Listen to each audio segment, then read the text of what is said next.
майчетата. Така. Как да не ревнувам мъжа ми? Писмо от Мария, съпруга с... Колко годишен брак?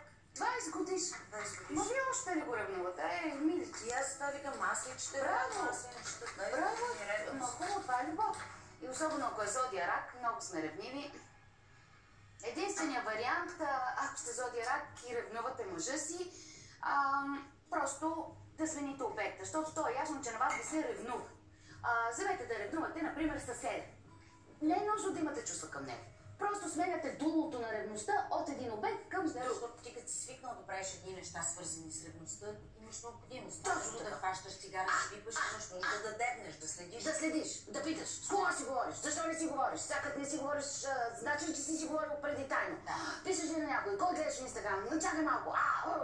Кога се прибра? И съседа ви. И сега почваш със съседа. Пак си имаш проект. То ревността си един хубав, трудоемък, дълъг проект. И тъй като също е сложна работа ревнуването, вие не може да се разкикените на два фронта да ревнувате. Като оставите мъжа на почивка и почвате съседа, мъжа ви ще си почине, ще си отдъхне, хубаво ще му стане. 20 годишния брак може да издържи и 30. И тук обаче човека, вашия собствен мъж, вижда, че вие непрекъснато темнете съсед. Сухтите на вратата, то като мине.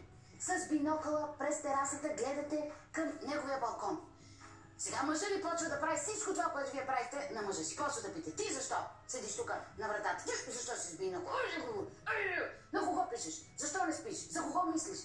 И тогава вие като жена виждате негативите на ревността, на това, което причинявате на мъжа си.